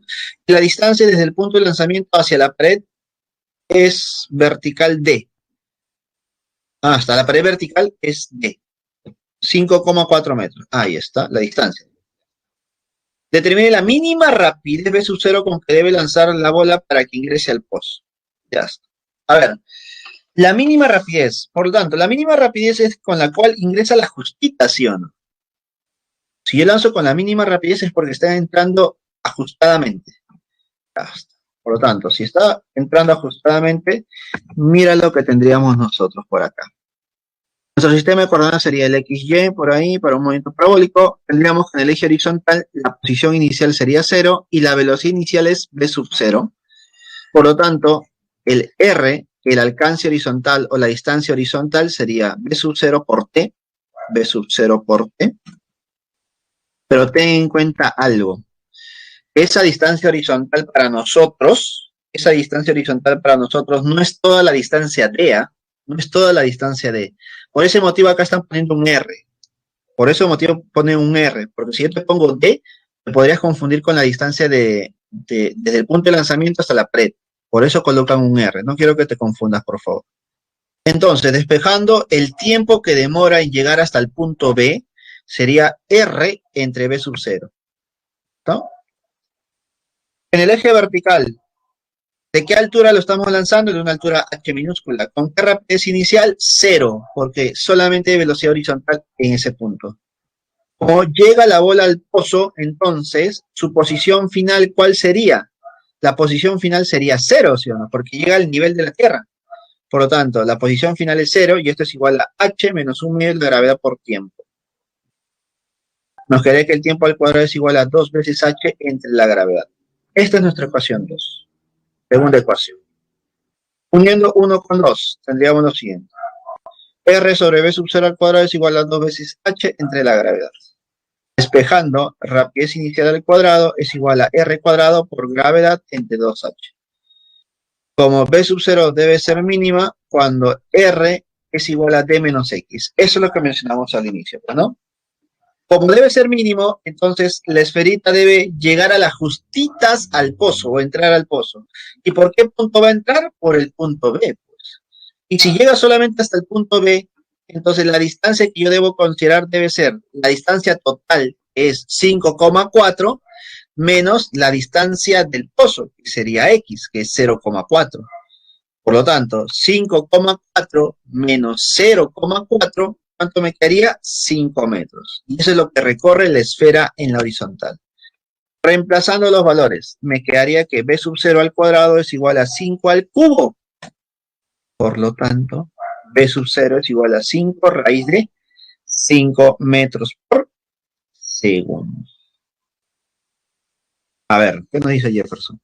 Profe, cuando dice se lanza horizontalmente se refiere a la velocidad en el eje X, ¿cierto?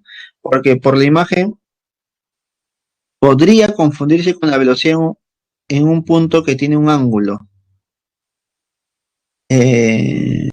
No, creo que está...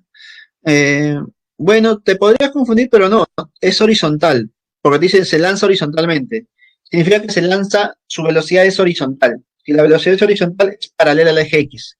Entonces, no hay, ¿cómo se llama?, manera de que exista un ángulo ahí. ¿Listo? El ángulo respecto al horizontal sería 0. ¿Listo? Excelente. Entonces, en el eje Y, su velocidad sería 0 también. ¿Listo? Te dice el problema, se lanza horizontalmente.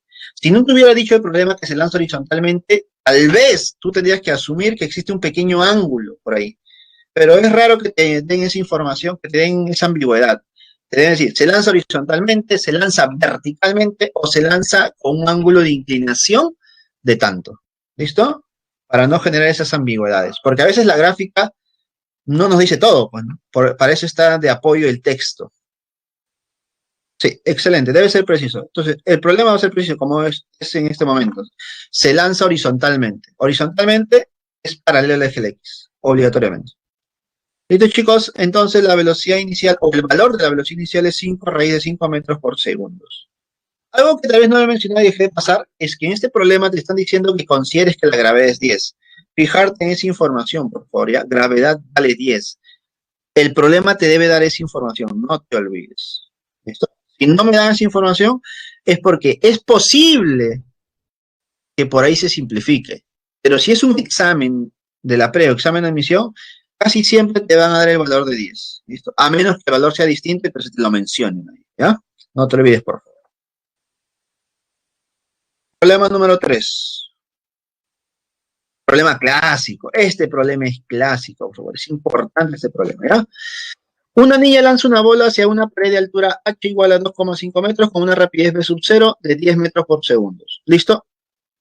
Te das cuenta que aquí te menciona la rapidez con la que se lanza y el ángulo de elevación. Y un ángulo de elevación de 37 grados respecto al punto, desde el punto A, ¿no? Te dan la información precisa. Luego menciona, a una altura h de 1,5 metros del suelo como muestra la figura. Te dan la información que tú necesitas para graficar. Luego me dice, ¿con qué rapidez impactará la bola en el punto B del borde del techo? Profesor, entonces, al lanzarlo con un ángulo de inclinación, la trayectoria que se genera es parabólica y llegará al punto B, chocará en el punto B. Por lo tanto, en ese punto, si yo quiero calcular la rapidez, necesito saber la velocidad. Y la velocidad tiene dos valores, una horizontal y una vertical.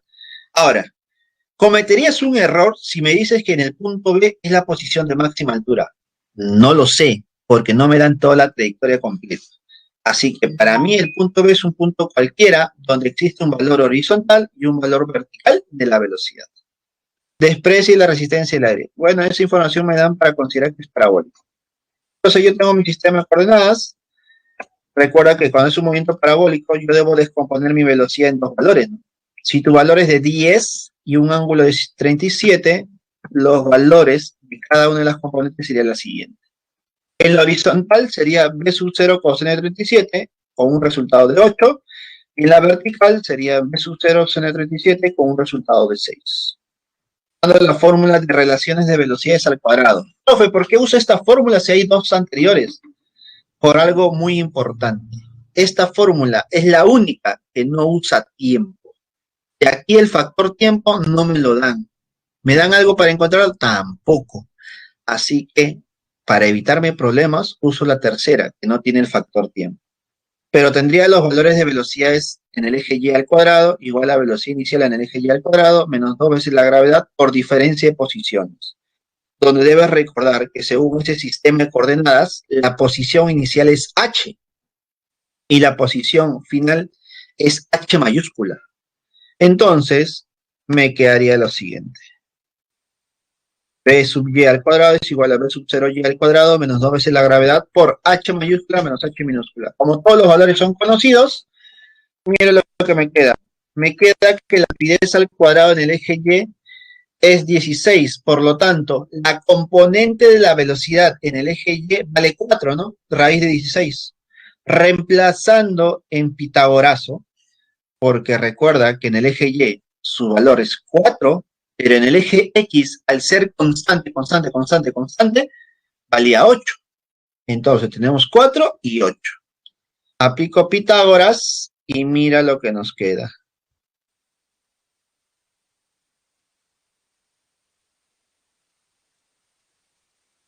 Miren lo que nos queda. Nos quedaría 4 raíz de 5. Pero un momentito. Para mí ya acabó el problema. 4 raíz de 5 metros por segundo es mi respuesta. Pero el problema te dice que consideres que raíz de 5 es igual a 2,2. Entonces tu respuesta debería ser 8,8 metros por segundo. Porque el problema me da a entender eso. Chicos, así que nuestra clave sería la A, ¿no? 8 raíz de 8 metros por segundo. ¿Listo, chicos? Problema clásico, ¿ah? Las dos solitas significa que es un aproximado. Es un aproximado. Raíz de 5 es aproximadamente 2,5. Lo están aproximando. ¿Listo? Equivalente. Equivalente. Una aproximación, básicamente. Pero mira, déjame decirte que en los exámenes es raro que usen aproximaciones, porque el resultado ya terminaría en 4 raíz de 5.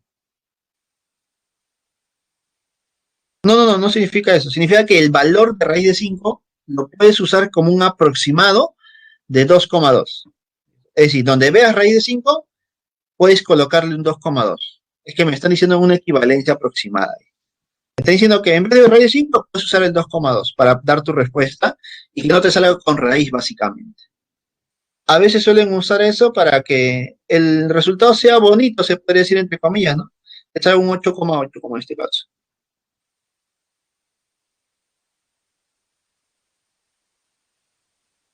Claro, también podemos llegar a esa deducción. Como en el eje Y su velocidad final es 4, entonces estamos seguros que no está en la posición de máxima altura. Eso es clarísimo, ¿no?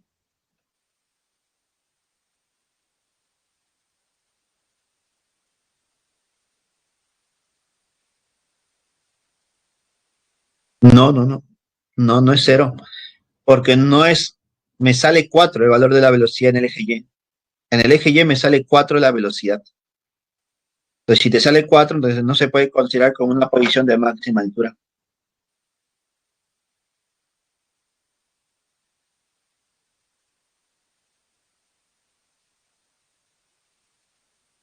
¿Listo? Entonces, continuamos con los problemas. A ver, ¿qué más dice? Justo lo que escribí arriba. En la justificación de lo que no está en la altura máxima. Excelente, muy bien. Ahora, mira, tengan cuidado, por favor. Tengan cuidado. Aquí, para resolver algunas dudas. Sus preguntas, desde algún punto de vista, pueden ser analizadas de esta forma. Dime, según este problema, mira, escuchen antes de escribir algo. Según este problema, si el problema me está diciendo que la línea lanza la pelota y toca e impacta en el punto B, entonces, según este problema, según lo que nos dice el problema, ¿hasta qué altura llegaría la esferita? Llegaría hasta una altura H mayúscula que sería 2,5. ¿Sí o no? Entonces, según este problema, yo puedo asumir también que esa altura H es como si fuera la máxima altura donde llega la esfera. ¿Me dejo entender? Es la máxima altura donde llegaría la esfera para este problema. ¿Listo? Pero si tú analizaras el movimiento como si fuera un movimiento completo, un movimiento parabólico, como un movimiento parabólico, en ese movimiento parabólico completo, el punto B no sería la parte más alta de mi parábola. ¿Listo? No podríamos decir dónde está la parte más alta. ¿Listo? Yo puedo decir que en ese movimiento parabólico, el punto B no sería considerado como mi altura máxima, pero para ese movimiento parabólico completo. Quiero que me entiendan, por favor. Una cosa es cuando yo analizo el movimiento parabólico completo, entonces no estaría en mi posición de máxima altura según esa relación. A este problema, si me dicen, si choca, impacta en el punto B, entonces es lo máximo que llegaría, ¿sí? Es lo máximo que llegaría, porque ya no sube más. ¿Me entiendan? Por favor. Entonces, recuerda que siempre te dije, en preguntas de verdadero y falso, para responder algo, yo me baso a la información que me dan, a mi previa información que me están dando a mí. A mí me dicen que impacta en el punto B. Entonces, yo digo, hasta ahí nomás llega. Si solamente llega hasta ahí, entonces, según esa información, hasta ahí sería mi altura máxima que llegaría. Pero para un movimiento parabólico no se podría considerar como un punto de máxima altura, si fuera parabólico completo. ¿Listo? Si fuera parabólico completo. Por favor, traten de diferenciar esas dos opciones.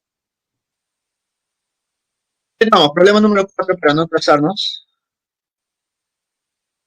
Problema clásico también, interesante y bonito.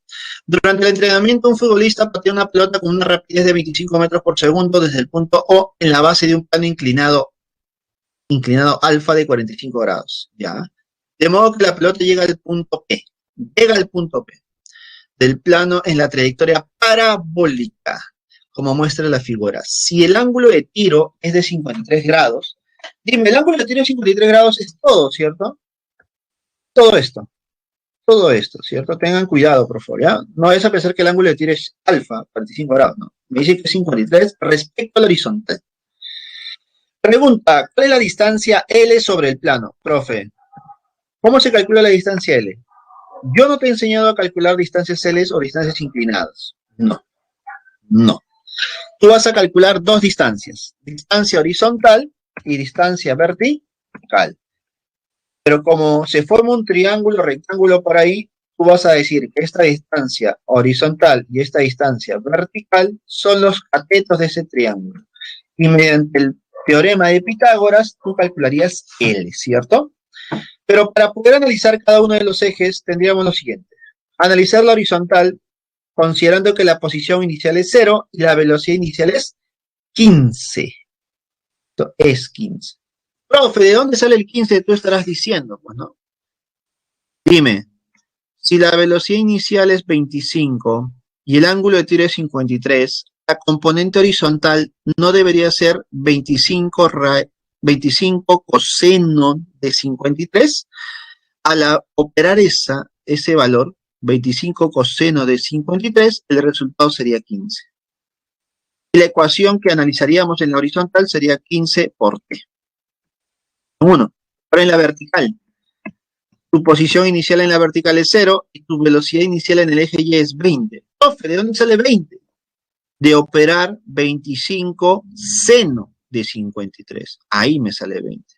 Y la ecuación a analizar en el eje Y, ecuación de posición, sería Y final es igual a Y inicial, que es 0, más velocidad inicial en el eje Y, que es 20, por el tiempo, menos un medio de la gravedad. Profe, la gravedad es 10. A un medio de 10 es 5. Menos 5 por tiempo al cuadrado. Esta es mi ecuación 2. Y aquí viene lo importante, aquí viene la parte matemática. Como el problema te está diciendo que en ese triángulo rectángulo el ángulo es 45 grados, significa que en un ángulo de 45 grados los dos catetos, ¿cómo deben ser? Iguales. Es lo mismo decir que la tangente 45 es igual a y entre x igual a 1. Reemplazando x y y, tendríamos 1 es igual a 20t menos 5t al cuadrado entre 15, donde al operar, haces un despeje, una simplificación por ahí, me quedaría que el tiempo es 1. Si el tiempo es 1, sustituyo en la ecuación 1 y en la ecuación 2, quedándome x y y igual a 15. Bueno, 15 y 15. ¿Listo? Aplicando Pitagorazo, tendríamos que L es igual a 15 raíz de 2. Y aquí viene nuevamente la aproximación. Me dice el problema que raíz de 2 es aproximadamente 1,4. Por lo tanto, mi resultado sería 15 por 1,4. ¿Y esto cuánto sería? 21 metros. Y el problema se acaba. Problema interesante, problema clásico, ya ha venido antes. Por favor, analicen este problema que es importantísimo. Tal vez el ángulo que tienen ya no es 45, sino es 37, es un ángulo de 60, de 30. Entonces, ¿qué hacer en esos casos? ¿Cuál es la relación de los dos catetos? ¿De 1 a 2, de 2 a 1, de 3 a 4? ¿Cuál sería esa relación? Problema 5, chicos. Un joven se desplaza en una bicicleta con un movimiento rectilíneo uniforme. Ahí está. Un joven con un movimiento rectilíneo, un MRU, está en una bicicleta. Si la posición angular de un punto de las llantas varía con el tiempo, según la gráfica mostrada en la figura, pregunta, ¿cuál es su desplazamiento angular entre los instantes de 6 segundos y 10 segundos? Profe, si me piden desplazamiento angular, yo debo saber el ángulo final y restar el ángulo inicial. Sencillo. A ver, ¿qué pasó aquí? ¿Qué pasó aquí, chicos? ¿Qué pasó aquí? Le dice un joven. Bueno, parece que me dan un personaje ya conocido, ¿no? Ya. El texto varía un poquito, ¿no? Shizuka, una joven. Sailor Moon. ¿Cómo se llamaba esta Sailor Moon? A ver, los conocedores de este tema se llama así. Serena, no me suena Serena. Selena es. Bueno, obviamente en idioma original es otro, ¿no? Pero el que se conoce acá en Latinoamérica creo que es es Sailor Moon y se llama Selena. Ya, indiferente, chicos, indiferente. Ya. No nos vayamos. Creo que está de más la imagen porque no es necesaria. Porque el programa me dice que debo analizar la gráfica en sí, ¿no?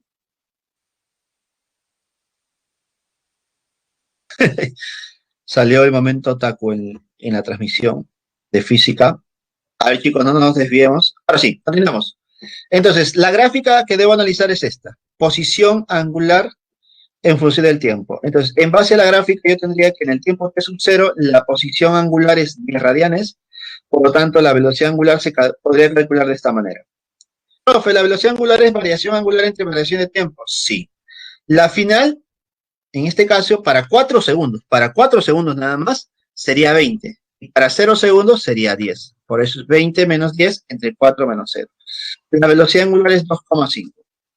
Ahora, ecuación de posición angular. Posición angular final es igual a posición angular inicial más velocidad angular por el tiempo. Reemplazo los valores y ahora analizo para los respectivos tiempos que me piden. Para t igual a 1, de 6 segundos, la posición angular es 25 radianes. Y para t igual a 10, su posición angular es 35. 35. Desplazamiento angular, ¿cuánto sería? Ángulo 2 menos ángulo 1. Recuerda, el orden es muy importante. 2 menos 1. Sería 35 menos 25, sería 10 radianes. 10 radianes. ¿Listo, chicos? Y con eso ya tendríamos nuestra variación angular. Nuestra variación angular. Otra manera de calcularlo. A ver, dime. La velocidad angular, por definición, ¿cuánto es? ¿Cómo se calcula? Variación angular es variación, disculpa, tu velocidad angular, ¿cómo se calculaba? Como variación angular entre variación de tiempo. Dime, si yo despejo de esa ecuación, tendríamos que la variación angular es igual a velocidad angular por variación de tiempo, ¿sí o no? Justo lo que te piden, pues, ¿no? La variación angular es igual a velocidad angular por variación de tiempo. Como la velocidad angular es 2,5, dime, ¿cuánto es la variación de tiempo? Profe, si me piden de 6 a 10, mi variación de tiempo es 4. Entonces, 2,5 por 4 es 10. Dime, ¿sale rápido, sí o no? Sale rápido, usando otro análisis. Te das cuenta que el problema se puede resolver de muchas maneras.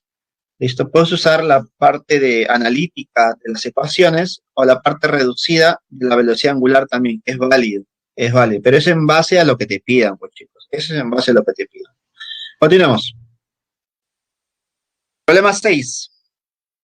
El disco de una película de DVD que se muestra en la figura empieza a desacelerar. Tengan cuidado, chicos, miren fijamente a la pantalla, centren su mirada en el disco. Sentirás ahora que tienes sueño, te sentirás mareado, te cansarás un poco. Esto no es ningún tipo de ilusión. Ahora sí, atiende. Ya estás hipnotizado con el curso, así que leemos nuevamente el problema. El disco de una película de DVD que se muestra en la figura empieza a desacelerar en el instante t igual a 0, cuando su velocidad angular es 40. Es decir, que su velocidad angular es 40 y empieza a desacelerar, es decir, dejará de ser 40, será 39, 38, 37 y así sucesivamente. El disco tiene una aceleración angular constante de menos 10 radianes por segundo al cuadrado. Profe, ese es el valor de la aceleración. Significa que por cada segundo que transcurra, la velocidad angular cambiaría de 10 en 10. En este caso, ¿se reduce? Sí. Asumiendo que el diámetro del disco es 12 centímetros, determine la distancia recorrida con el punto P del borde del disco hasta el instante que se detiene. Hasta que se detiene. Ya. Listo, entonces definimos nuestra posición inicial y decimos lo siguiente. Al inicio, en t igual a 0, la velocidad angular es 40 y el ángulo inicial es 0, en mis condiciones. Utilizando la ecuación.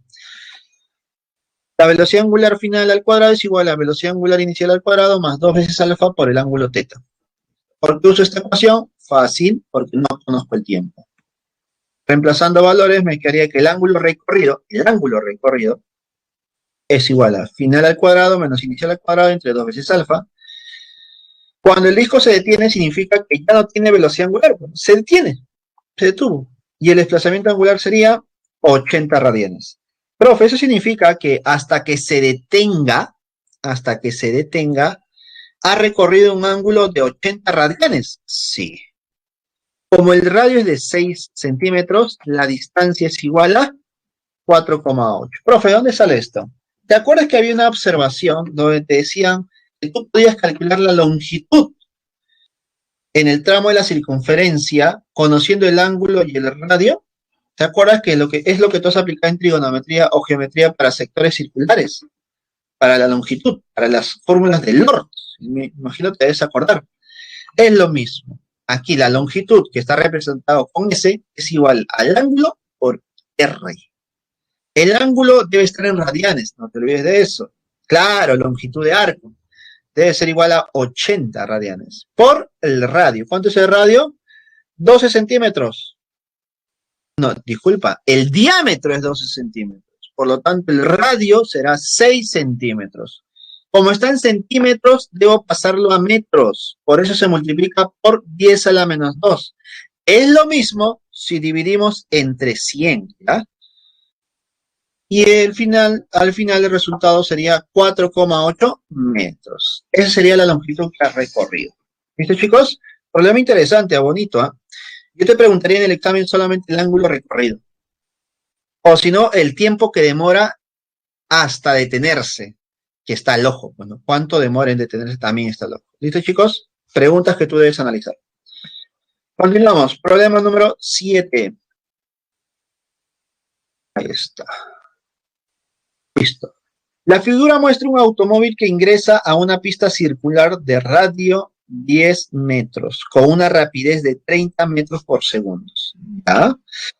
El automóvil adquiere una aceleración angular constante de 0,6 radianes por segundo. Es decir, su rapidez inicial es 30 y empieza a acelerar en 0,6 radianes por segundo al cuadrado. Pregunta, ¿qué distancia recorrerá y pertenece en la pista 10 segundos? Es muy parecido al problema anterior, ¿no? Pero aquí me está dando el tiempo. Con este tiempo yo debo calcular el ángulo total, me imagino, y luego calcular la distancia. A ver, vamos a ver. Velocidad angular inicial es lo que me dan ahí, ¿no? Como me dan la rapidez tangencial de 30 metros por segundo, dime, ¿esa rapidez tangencial estaba relacionada con la velocidad angular, ¿sí? ¿Te acuerdas que la rapidez tangencial era igual a la velocidad angular por el radio? Y tú lo puedes usar en cualquier punto. Y mira, despejándome, quería que la velocidad angular es 30 entre 10. Velocidad tangencial entre el radio. Eso me daría un valor de 3 radianes por segundo. Sería nuestra rapidez angular inicial nada más, ¿eh? Ahora, el desplazamiento angular para 10 segundos.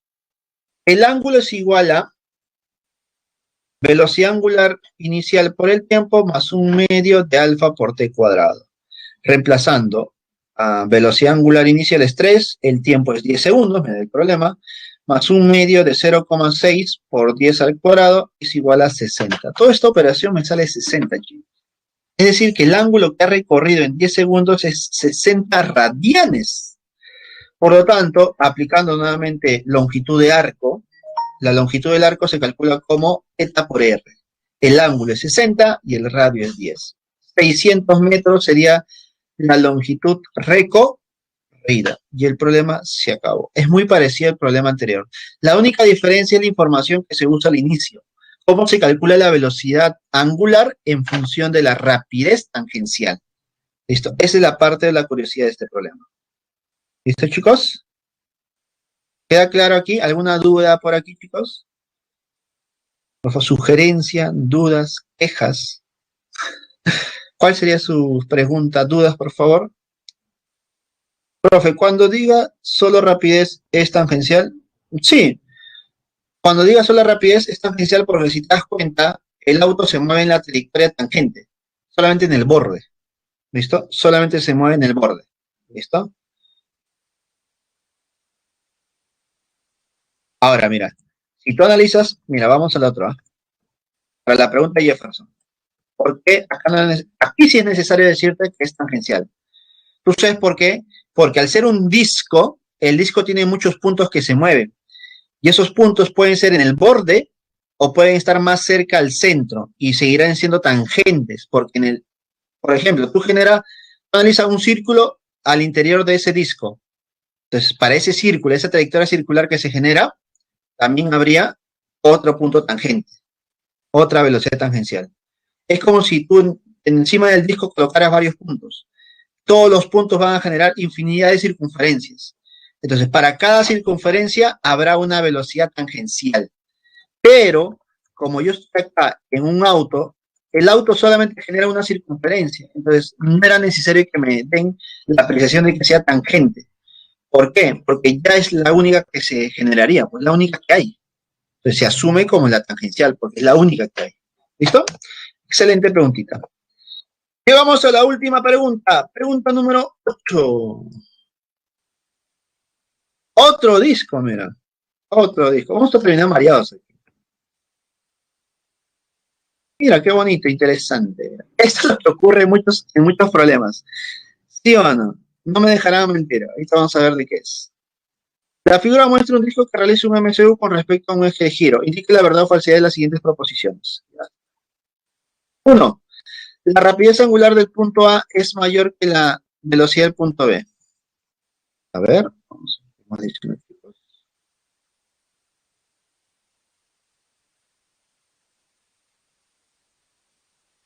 Dime, esta gráfica es la que se coloca en muchos libros y ese es el error más grande que a veces los jóvenes interpretan mal la información. Dime, te pone la velocidad angular justo al costadito de la flechita curva, ¿sí o no? Entonces, muchos asumirán que esa flechita curva es la velocidad angular y no es así.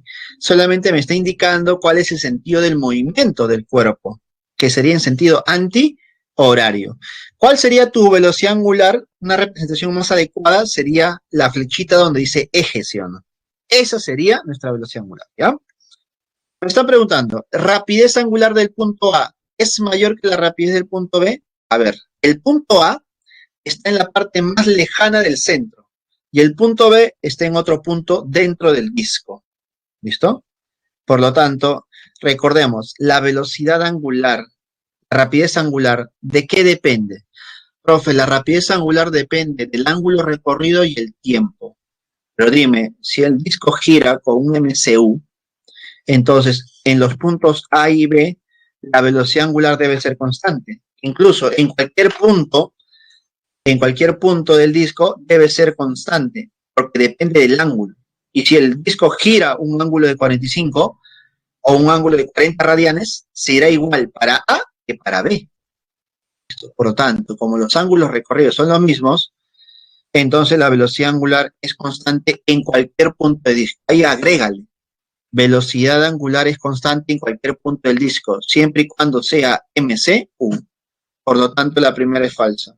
Segundo, la rapidez lineal del punto A. Rapidez lineal del punto A es igual que la rapidez del punto B. Aquí es otra cosa, ¿no? Rapidez.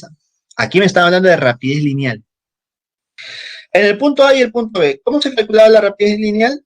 Relacionado con la rapidez angular, que es omega por R de A. Dime, la velocidad angular es constante. No hay diferencia ahí.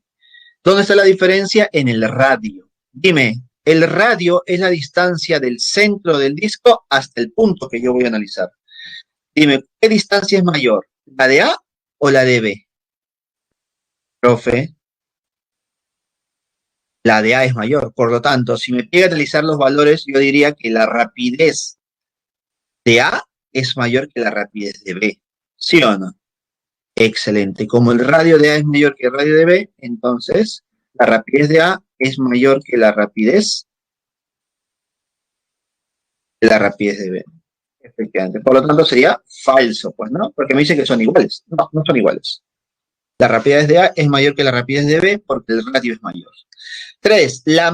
Escucha, magnitud de la aceleración centrípeta del punto A es mayor que la del punto B. ¿Cómo se analizan aceleraciones centrípetas? Con esta formulita, ¿no? La aceleración centrípeta es igual a rapidez angular al cuadrado por el radio, para ambos. Dime, ¿pero la rapidez angular no es la misma para ambos? Sí. Entonces, ¿quién genera la diferencia? El radio. ¿Quién es el radio mayor? El de A. Claro, muy bien. Ya más rápido. ¿Te das cuenta cómo la práctica ayuda a que sea más rápido? Entonces, la aceleración ya sería mayor que la de B. Consulta. Tú ya sabes que los valores es mayor que el otro, ¿no? Dime, pero el vector aceleración, ¿serán iguales? ¿Serán distintos? ¿Cómo serán? Los vectores cambian, ¿sí o no? Por lo tanto, yo no puedo decir que los vectores podrían llegar a ser iguales porque van a cambiar en dirección. Y eso es lo que tú debes analizar en un problema. Aquí me piden solamente la magnitud, solamente magnitud. En la magnitud sí se puede comparar valores, pero en vectores no se comparan, no se puede comparar vectores. Yo no puedo decir que un vector es mayor que otro. Yo puedo decir que la magnitud de un vector es mayor que la magnitud del otro vector. Entonces, chicos, efectivamente la tercera es verdad, verdadero. Listo, ahí tiene las claves de la semana número 4. Y para ir terminando, chicos, su respectiva.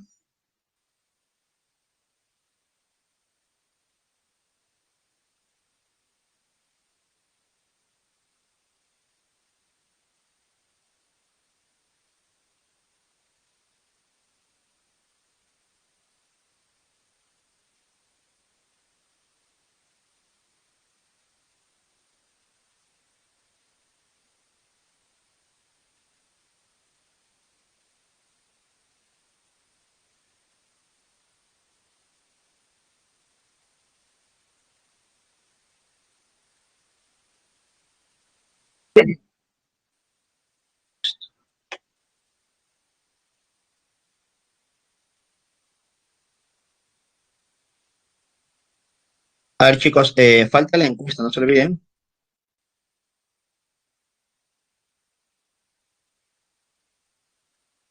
No me permiten hacer la encuesta. No aparece el icono de encuesta. A ver, les dicto las claves porque ya no me permiten hacer parece una presentación. Quiero ver si ahora. Sí, ahora sí me permiten. Listo. Ahí va la imagen. Listo, chicos, ahí están las claves. Ahí están las claves para los problemas.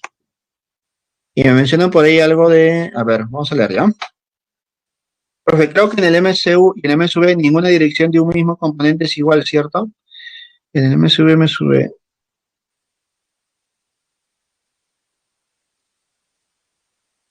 A ver, lo que yo te puedo decir es que en el MSV, en el MCU, los vectores siempre cambian de dirección. Los vectores van a cambiar. Así que los vectores siempre varían. Entonces yo no puedo decir que son iguales los vectores. Lo que se analiza son las magnitudes. Y eso es lo que tú tienes que ver.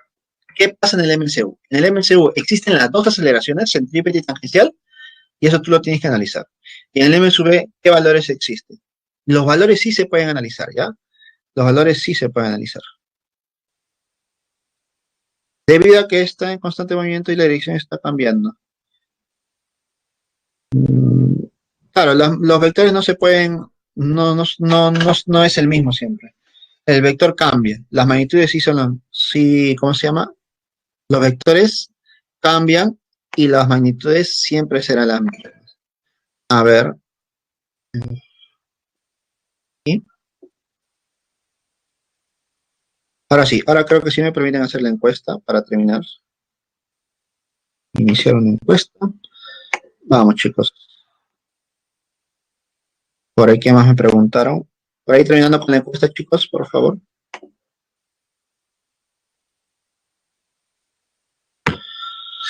Ahorita me preguntaron acerca del problema número 5 y el problema número 2, ¿cierto? A ver, déjame si me da tiempo. De poder hacer un pequeño...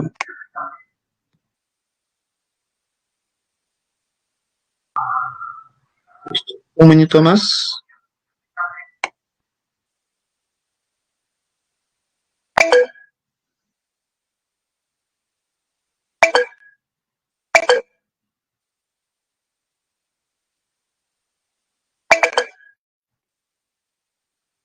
Listo, a ver, en el problema 2, para los que me están, no, chicos, los que están retirándose, en el problema 2, por alguien que me preguntó por ahí, por Camila, Camila, en el problema 2, lo que tú tienes que hacer es analizar en el eje horizontal. En el eje horizontal será el mismo para ambos, esto es decir, que van a tener el mismo factor tiempo para ambos, en la misma distancia de 120. Ahora, lo que es importante también es analizar en el eje Y, porque ambos proyectiles al impactar estarán en la misma posición del eje Y. Eso es lo que tú tienes que analizar. La misma posición del eje Y. ¿Listo? De esa manera tú igualas las posiciones en el eje Y, igualas las posiciones en el eje Y y tienes tus ecuaciones. De esas ecuaciones ya saldrá tu respuesta. En el problema número 5, Camila, para hacerlo rápido, es directo, ¿ah? Es directo, porque te dicen que da 2 vueltas. Si da 2 vueltas, significa que por cada vuelta tú ya sabes cuánto es el ángulo. El ángulo es 2pi por cada vuelta. Si da 2 vueltas sería 4pi. Y con eso podríamos resolver la pregunta. Ahí tenemos el resultado. Listo, chicos, nos vemos, cuídense. Se nos hizo tarde. Nos vemos hasta la siguiente oportunidad. Listo. Cuídense, chicos.